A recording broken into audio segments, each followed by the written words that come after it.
Y'all don't know it, but this is take two. Me being the magnificent cameraman that I am, I don't think I hit the record button. I don't know what they do. Anyway, today's been a long day. We are here. This is the Green Room. Y'all know who we are, man. We got Quaalude and Ron. I'm Mark. We hit y'all with the podcast every week, but we decided this week we needed to hit y'all in the middle of the week before y'all get to the next podcast because of everything that was going on. We did a football episode that y'all will see or hear soon. Go Blue, even though I'm in Ohio State colors, but y'all know what it is. But we did a football episode and we didn't talk about the biggest thing that's going on right now. The biggest thing that's popping right now as far as football goes is the news of Colin Kaepernick. If you don't know, he's the quarterback for the 49ers who decided he's no longer going to stand for the national anthem. It's a silent protest in response to the oppression of people of color in the United States. Once he, said what he said after the game and it hit the news, all hell broke loose. All hell broke loose. So, we would be remiss if we didn't at least hit y'all with a couple of our thoughts. I'm going to start with LeRon because I know bro been fuming and ready to say something. So I'm going to start with you.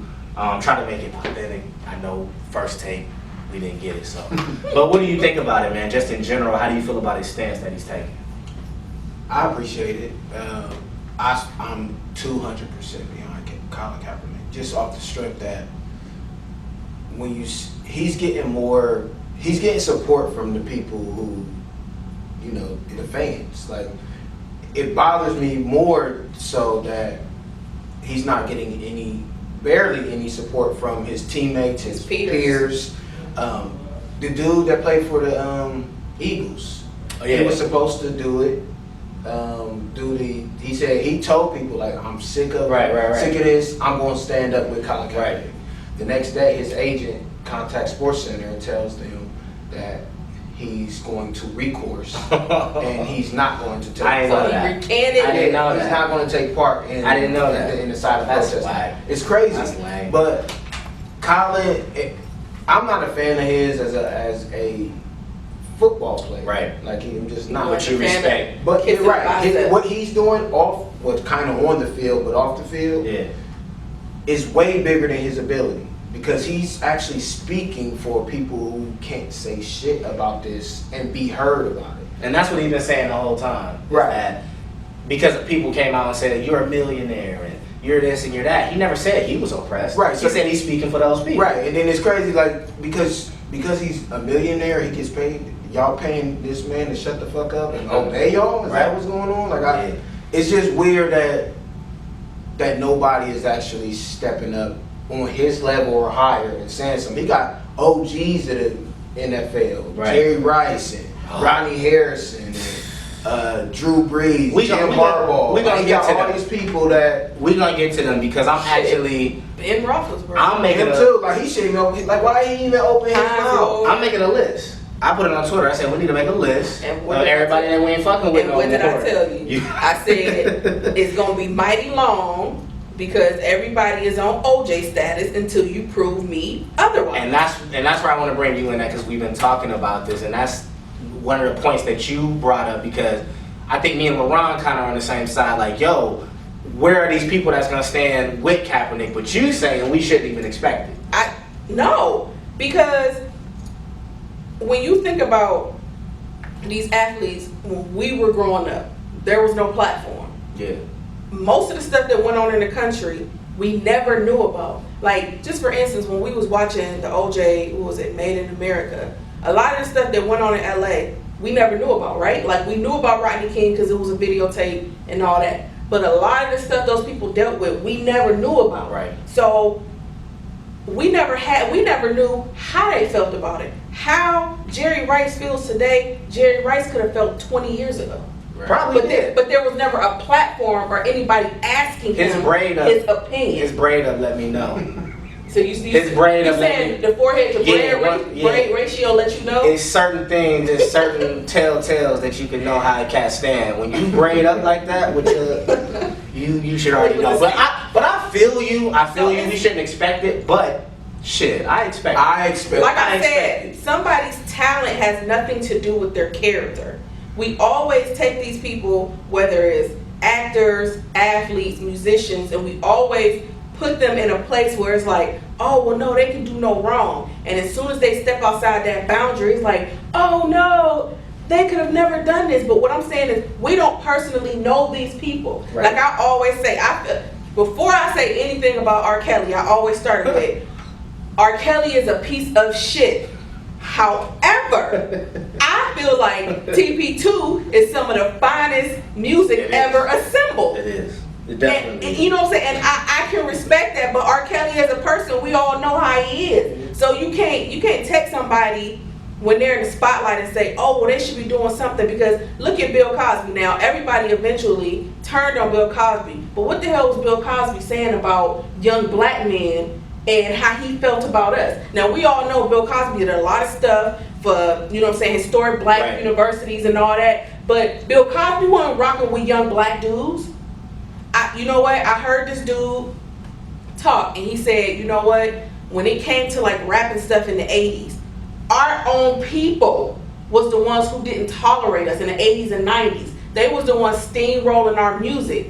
True. They didn't want to have nothing to do with us. And if you think about a lot of our, you know what I'm saying, parents or grandparents, they stuck in their ways. Some of these same people still got white Jesus on their walls. Yeah. And if we sit up there and try to have a conversation with them about Jesus being black, they gonna tell us we wrong. If somebody's stuck in their ways, no matter what their race is, it ain't nothing we can do. But I myself cannot let it ride though. Like I can't let it ride and just be like, well, you entitled to feel how you feel. I shouldn't expect it from you. Like, nah, like, yo, we getting murdered out here. We getting murdered in cold blood out here. And what kills me is this is the time that they always bring up black on black crime. What about your own community? How did we stray from him silent protesting and not standing for the anthem to what about your own community? He never spoke out against the military. He never spoke out against the police. He just said that, yo, it's people being oppressed here. Well, he kind of did. I don't know. Stop killing us? Yeah. No, that's not speaking out against them. When and you know, I'm not saying it, but he said what the police are doing now is the modern day lynching. It is. He said that. It is. He said that so he ain't lying, but you know, people gonna take offense to that because they gonna say, oh, well, you lumping police. You know what I'm saying? Because they always say, you know, if this percentage, if it's, just say out of all the police departments in the United States, if the ones that are fucked up, just say it's 3%, we're lumping that 3%, the same thing that we say about ourselves. Like, and even in that case, it's only it's not even that of black on black crime. Not all of us killing each other. Right. But you know, my thing is, I understand what you're saying. I'm not getting at you. You know how they always gonna twist it and say, well, you coming at everybody. That's why it's like, I don't like, you know how they say, think before you hit send? Yeah. You know how many tweets I construct and then I'm like, I'm not gonna touch it. Yes. Because it ain't gonna stop. Yesterday I decided to open up I replied. Tony Stewart, the race car driver, Tony Stewart had called Kaepernick an idiot. You open it up or whatever he said. To the good old Confederate race. He called him an idiot. Some dude replies to Tony Stewart like, you think that's bad sitting during the anthem? Didn't you kill somebody on the racetrack? And he said, oh, you're an asshole. So then I was like, but he has a point. Didn't you kill somebody? And then my mentions was on fire. NASCAR had my mentions on fire for like 8 hours last night. Like telling me, like, remember how old girl was telling you to go back to Africa? I got go back to Africa. I'll pay for your plane ticket. You're a fucking moron. Like all night long. But it's crazy to me. It's like people will take whatever they need to take to fit their narrative. And they'll twist those words to do it that way. And to go back to Africa, somebody about reparations and all that stuff. So I had at least 10,000 white people. Old girl was at you. Yeah. Every day. Every day. She's still in my mentions talking about day 35 of LeBron, at my name LeBron Crowder, not accepting my plane. It's funny, but it's not because it's so ignorant, man. But then I see today the blonde broad. Her. She insinuated, okay, if you don't like America, then I'll pay for your ticket back to where you like. Right. Okay, she's saying back to Africa. Right. They say it like we elected to come here and like they were here first. Right. Like, always cut Native Americans out of the picture. Like they don't exist. Right, exactly. Like they didn't just come over here and just take over shit. They steal some shit. Right. But that's what they do. If you Now I don't want to turn this into No.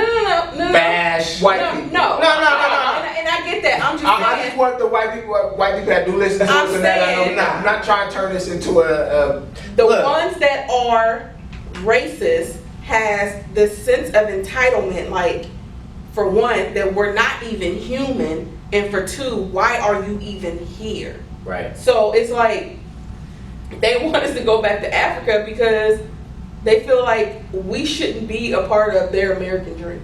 It's not technically, I mean, right. Really for us. So. I'm glad you said that though, because a lot of times you get people, and you know, I don't even know how many Facebook friends I got at this point, but I know a lot of white people. I know a lot of white people. I got a lot of white friends, co-workers. Exactly. I'm probably like one of two black people in my entire company. Two. Right.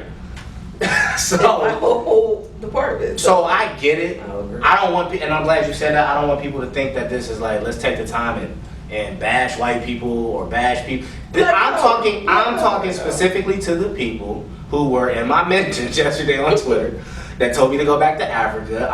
Then one of the dudes was like, even if we did bring you over here involuntary, be happy you be in a village somewhere scraping for food. Like this was his response to it. But overall, when y'all see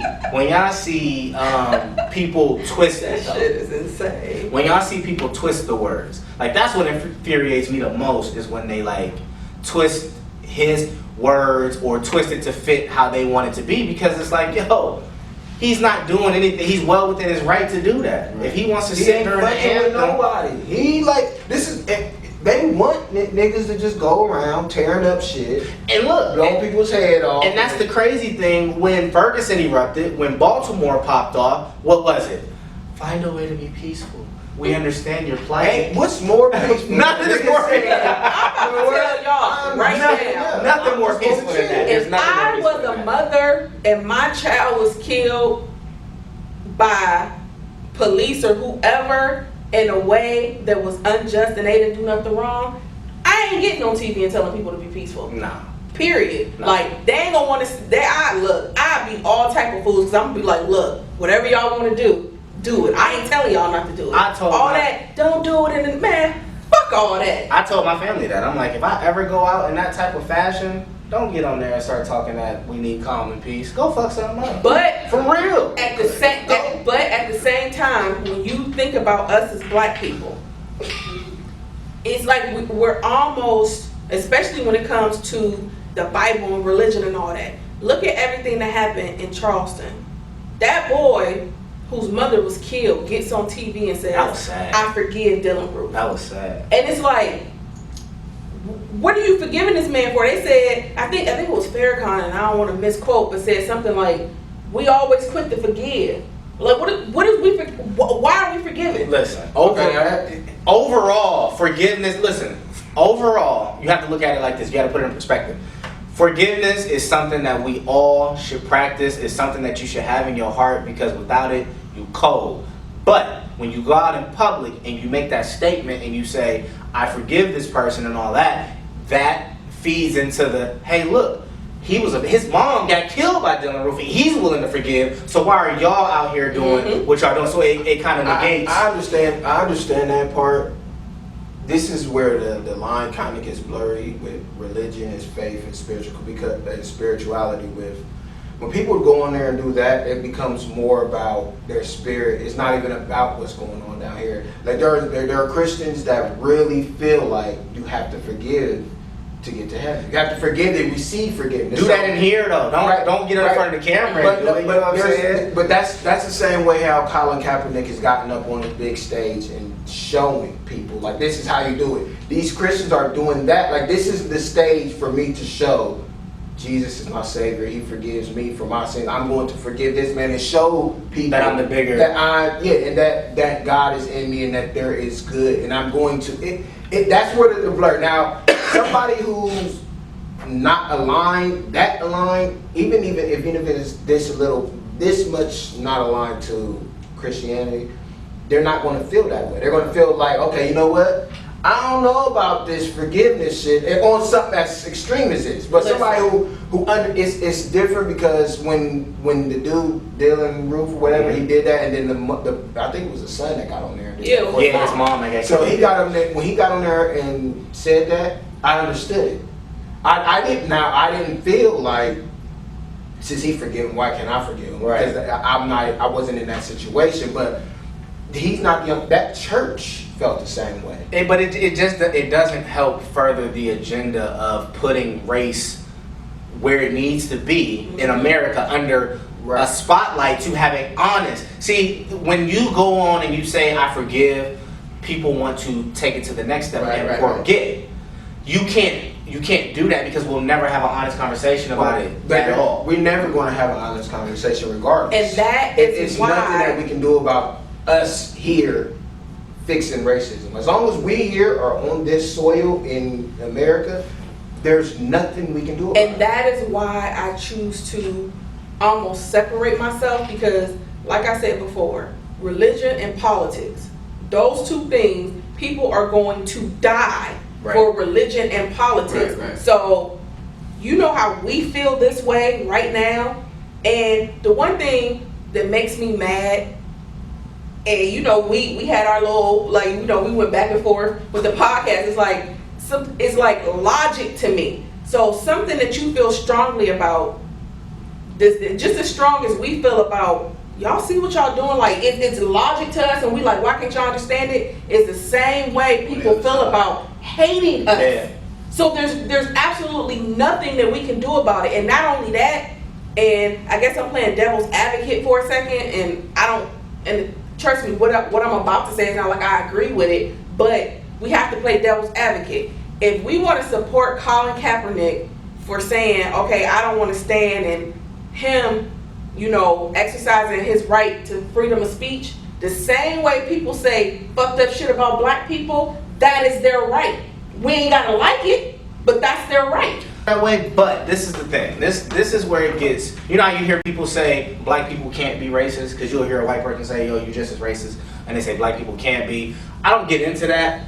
I don't think you really can, but that's another time. That's another conversation. But we are disadvantaged. We're disenfranchised. That's what changes things to me. When you say, yo, they have that right. Yeah, they do have that right. But when you know that people are walking around with that type of hate in their heart for you, and a lot of these people control a lot of everything that we do. Not a lot, all. Exactly. So if I go for a job, if I go for a car, if I go for a house, whatever I go for, there's a 95% chance that I have to deal with somebody, and I may not know that they hate me. You know what I'm saying? They hate me. So when I hear that hate, it gets me riled up, because I'm like, yo, I'm trying to exist in this country, and y'all are the ones that's like, you know, holding people back. But you have your Michigan gear on. You are a Michigan fan. I'm a Michigan fan. Jim Harbaugh came out, because I want to get back on course. I mean, this is all relevant, but as far as Kaepernick goes, Harbaugh came out, he said one thing, then tried to backpedal off of the first thing he said, but to me it was all the same. He said the same shit. He basically said that he apologized for feeling the same way. He said that he said he understood his. He said I understand his motivation. He said at first he didn't understand either, but then he apologized and for then that. said, I understand his motivation. I take exception to his action. So when you see somebody like that come out and speak, do you put him in that same category? How you said with every other athlete or personality, you're not expecting nothing. I'm not expecting nothing from him. And one thing, especially about these college football coaches, when you think about college football, a lot of times you think about the squad, 95% of it is black. So they're pandering to these black kids to get them to come to the school. You seen him with his hip hop videos, dabbing, Migos, but and I mean, look at Dabo Sweeney. Him, they all do it. They all do it. They all do it. They want these boys to come to this school because they want to win. Right. It ain't about how they feel about black people. They want to win, because if you think about take the movie Remember the Titans.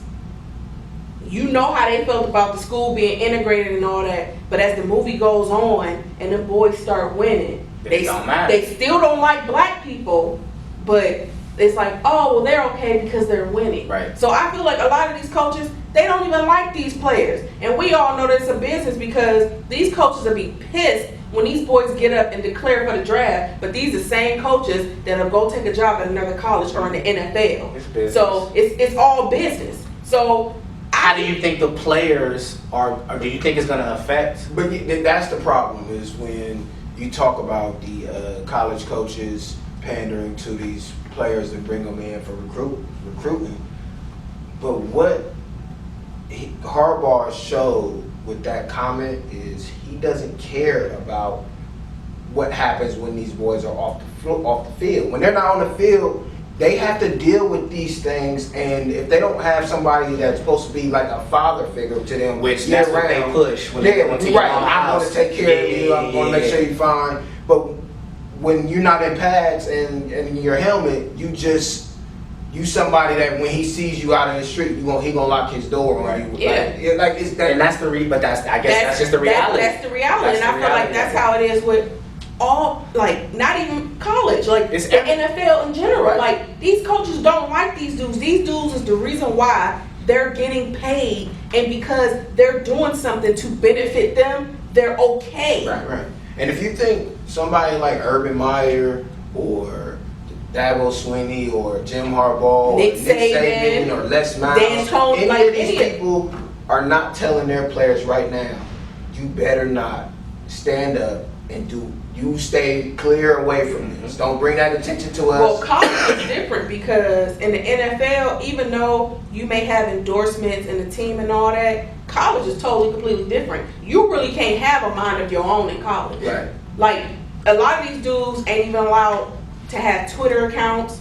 Or, I mean, you see what Cardale Jones did last year where, his response was classic with the dude, like, I'm sorry, sir, you want me to shut up and play my foosball, but... Yeah, that was funny. But nothing trumps a program, nothing trumps a team, an organization. Nobody is bigger than the Ohio State University. Nobody is bigger than the University of Michigan. So you got to fall in line. And that may mean, okay, I have to zip it, but I would feel weird if I got to suit up every week and day in and day out be coached by somebody where I'm side eyeing you like, unless you really don't really rock with me like unless that. they do it all together the way the University of Missouri did.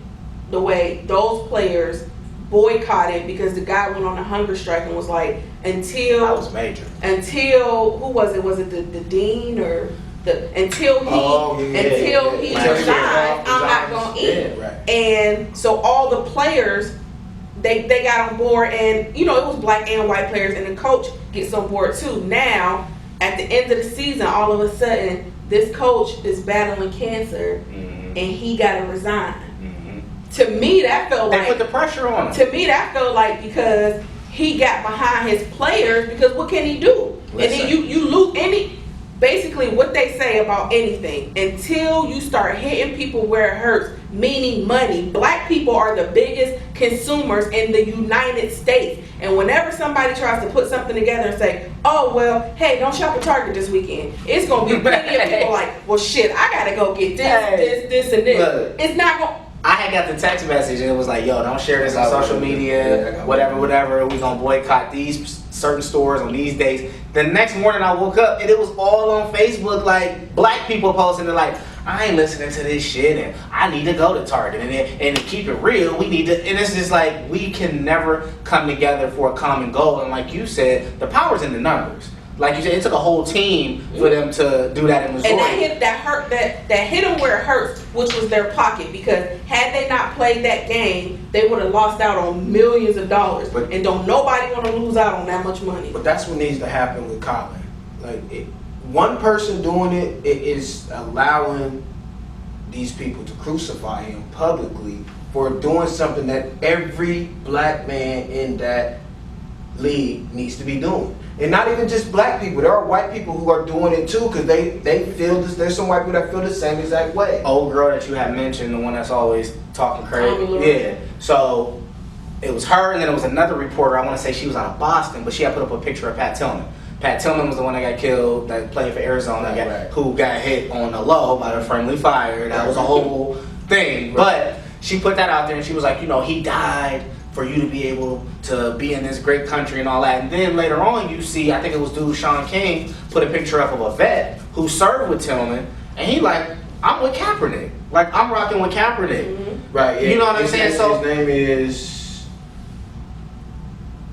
his name is Rory Fanning, an Army Right. Ranger. He was in the same unit as Pat Tillman, and he's rocking. He's supporting or sitting with him. Yeah, he said I'm us vet. It says vets sitting with Colin. He has Black Lives Matter on here. Number 7, like he woke. So I'm paraphrasing here, and I can't actually remember exactly how it was said. Watching His and Hers yesterday, Michael Smith, Jamel Hill. Michael Smith asked a question because there was an interview with some guy, I think he plays for the Vikings, he used to play for the 49ers. And he said, you know, I don't rock with Kaepernick, all that. Boom. But he said, Alex Boone. if you don't rock with Kaepernick for what he said, do you understand why he's doing it? And how do you feel about why he's doing it? And if you don't feel like something's wrong with if you don't feel like there's something wrong and a need for it, then why? Answer that question. Right.